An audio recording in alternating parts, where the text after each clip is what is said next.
매일매일 책 읽는 습관을 기르자. 11월 4일 시작합니다.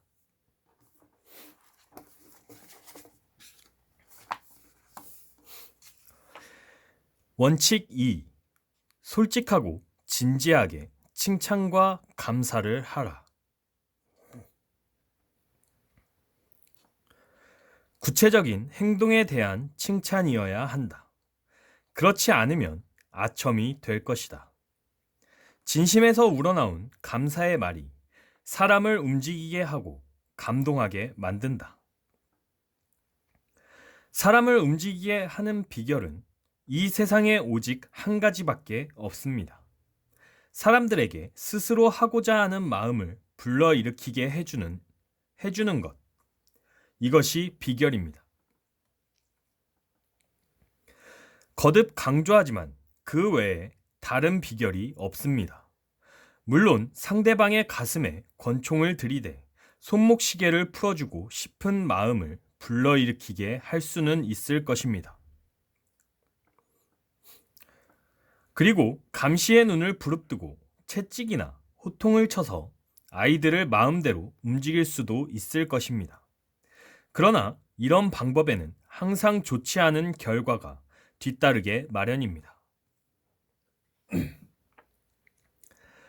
사람의 마음을 움직이게 하는 유일한 방법은 상대방이 바라고 원하는 것을 주는 것입니다. 당신이 바라고 원하는 것은 무엇입니까? 20세기의 위대한 심리학자 프로이트 박사는 인간의 모든 행동은 두 가지 동기에서 발생한다고 하였습니다. 즉, 성적인 욕구와 위대해지고자 하는 사회적 욕망이 그것입니다. 미국의 저명한 철학자이며 교육가인 존 듀이 교수도 비슷한 말을 했습니다. 인간이 갖는 가장 근원적인 충동은 중요한 사람이 되고자 하는 욕망이라는 것입니다. 사람들은 과연 무엇을 원할까요? 원하는 것이 별로 없을 듯이 보이는 사람에게도 정말로 간절히 원하는 몇 가지는 있을 것입니다. 평범한 사람들의 경우 대개 다음과 같은 행복을 원할 것입니다. 1. 건강과 장수 2. 음식 3. 수면 4. 돈 또는 돈으로 살 수 있는 것 5. 내세의 생명 6. 성적인 만족 7. 자손의 번영 8. 자기 자신의 중요성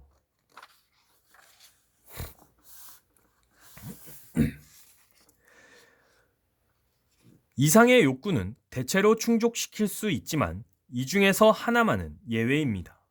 이 욕구는 식욕이나 수면욕처럼 인간이 아주 옛날부터 추구해 왔던 것이며 더구나 좀처럼 충족될 수가 없는 욕구입니다. 그것은 다름 아닌 자기 자신의 중요성입니다. 이것은 바로 프로이트 박사가 말한 위대해지고 싶은 욕망이며 듀이 교수가 언급한 중요한 사람이 되고자 하는 욕망입니다. 링컨은 어느 편지의 글머리에서 모든 사람은 칭찬 듣기를 좋아한다 라고 쓴 적이 있습니다. 저명한 심리학자 윌리엄 제임스도 인간이 지닌 특성 중에서 가장 심오한 원칙은 다른 사람으로부터 인정을 받고자 하는 갈망이다 라고 말했습니다. 여기서 제임스가 원한다 든가 동경한다 든가 하는 평범한 표현을 쓰지 않고 갈망한다고 말한 것에 주의하기 바랍니다. 갈망이란 인간의 마음을 끊임없이 흔들고 있는 타는 듯한 갈증을 말합니다. 타인에게 이와 같은 마음의 갈증을 올바르게 채워줄 수 있는 사람은 극히 드물지만 그것을 할 수 있는 사람이야말로 다른 사람을 자신의 마음대로 움직일 수 있습니다.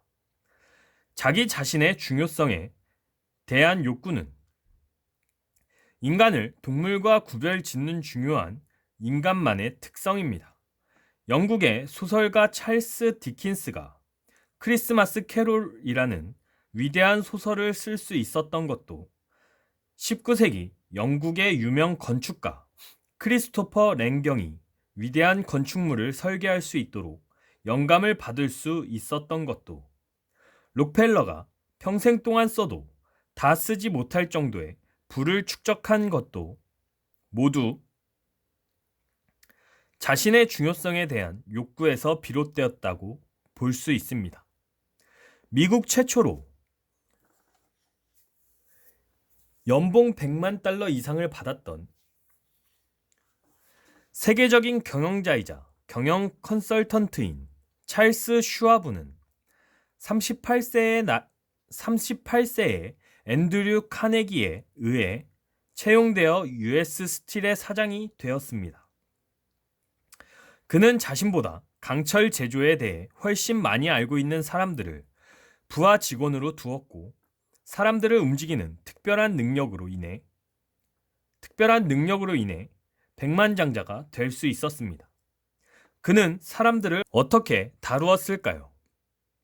슈와브는 자신의 비법을 다음과 같이 말했습니다.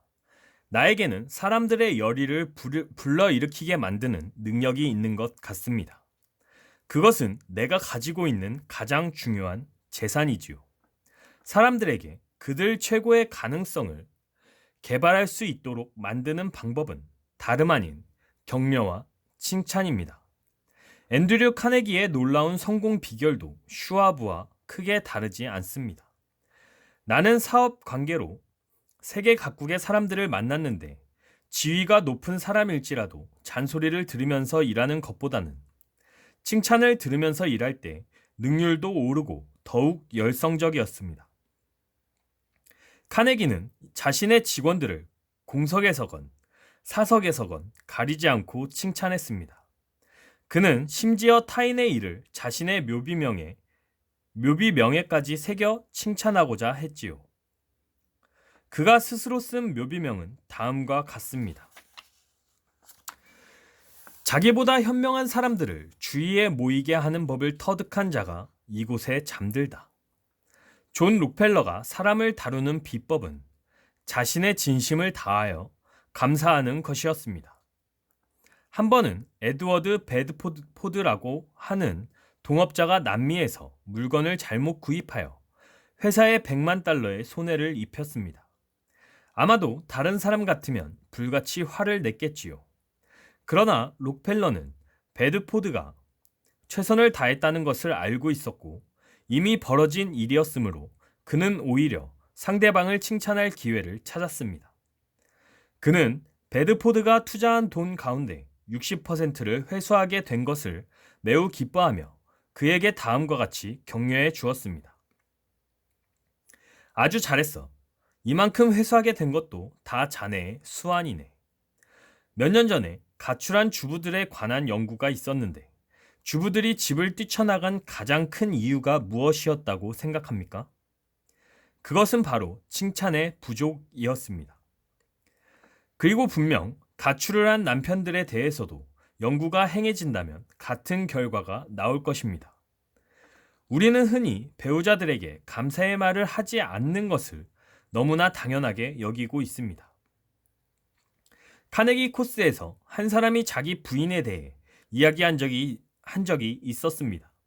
그의 아내는 교회의 자기개발 프로그램에 참여하고 있었는데 남편에게 자신이 좋은 아내가 되기 위해 노력해야 할 6가지 요구사항을 기입해 달라고 말했습니다. 남편은 그런 부탁을 받고 당황했습니다. 솔직히 아내가 고쳐주었으면 하고 바라는 6가지 일을 적기는 쉬운 일이지요. 그러나 생각해보면 아내도 내게 고쳐주었으면 하고 바라는 것이 수천 가지는 될 것 같았습니다. 그는 생각할 시간이 필요하니 내일 아침에 말해주겠소 라며 답변을 미루었습니다. 다음날 아침 그는 일찍 일어나 꽃집에 전화를 걸어 6송이의 붉은 장미를 주문했습니다. 그 꽃다발에는 여보, 당신이 고쳐야 할 점 6가지를 찾을 수가 없었소. 지금 그대로의 당신 모습을 사랑하오. 라는 내용의 카드도 함께 부탁했습니다. 그날 저녁 남편이 집에 돌아왔을 때 아내는 대문 밖에서 기다리며 눈물을 글썽이고 있었습니다.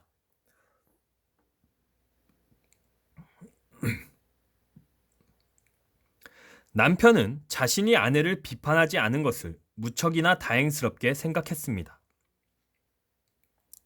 다음 주 일요일 아내가 교회에서 자신의 경험을 보고하자 사람들은 이구동성으로 이렇게 말했습니다. 우리가 들은 것 중에서 가장 사려 깊은 대답이었습니다. 남편은 그때 비로소 칭찬의 힘이 얼마나 큰 것인지 다시 한번 실감했습니다. 그렇다면 칭찬과 아첨을 구별하는 차이점은 무엇일까요? 대답은 간단합니다. 칭찬의 말은 진심에서 우러나오고 아첨은 이빨 사이에서 새어나오는 것입니다. 칭찬이 이타적이라면 아첨은 이기적입니다. 칭찬은 누구에게나 기쁨을 주지만 아첨은 누구에게나 비난을 받게 됩니다. 영국의 국왕 조지 5세는 버킹엄 궁전에 서재에 6개 조로 된 금원을 걸어놓고 있었습니다. 그중 하나가 싸구려 칭찬은 하지도 말고 받지도 말라는 것이었습니다. 아첨은 바로 값싼 칭찬입니다. 만약 아첨으로써 모든 일이 해결된다면 누구나 아첨하기를 좋아할 것이며 세상은 온통 사람을 잘 다루는 비법을 알려주는 인간관계 전문가들로 가득하게 될 것입니다.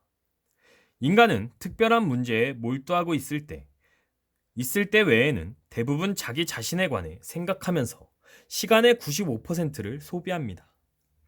여기서 잠시 자신의 일은 접어두고 다른 사람의 장점을 생각해 보면 어떨까요? 타인의 장점에 대해 생각하기 시작한다면 값싼 아첨 따위는 하지 않아도 될 것이니까요. 에머스는 이렇게 말했습니다. 내가 만난 모든 사람들은 어떤 면에서는 나보다 우수한 사람들이며 그 점에서 나는 누구에게서나 배운다. 에머슨 같은 뛰어난 사상가도 이러한데 우리 같은 보통 사람은 타인의 장점에서 배울 것이 얼마나 많겠습니까? 그렇게 한다면 아첨 따위는 전혀 쓸모없는 것이 되지 않을까요? 거짓이 아닌 솔직하고 진지한 마음으로 아낌없이 칭찬합시다. 그러면 사람들은 당신의 말을 마음속 깊이 간직하고 평생토록 잊지 않을 것입니다. 칭찬을 한 본인은 설령 잊는다 하더라도 칭찬을 받은 사람은 언제까지나 잊지 않고 소중하게 간직할 것입니다. 원칙 2. 서머리. 사람을 다루는 비결. 여러분은 주변 사람들에게 칭찬과 감사의 마음을 표현하고 있나요? 그 핵심은 바로 솔직함과 진지함에 있습니다. 우리 삶에 있어서 가장 간과되기 쉬운 덕목이 있다면 그것은 칭찬과 감사입니다.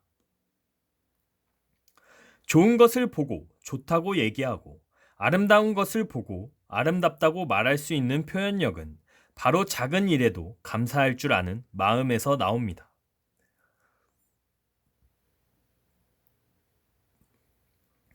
다음에 기회가 있다면 레스토랑에서 저녁 식사를 할 때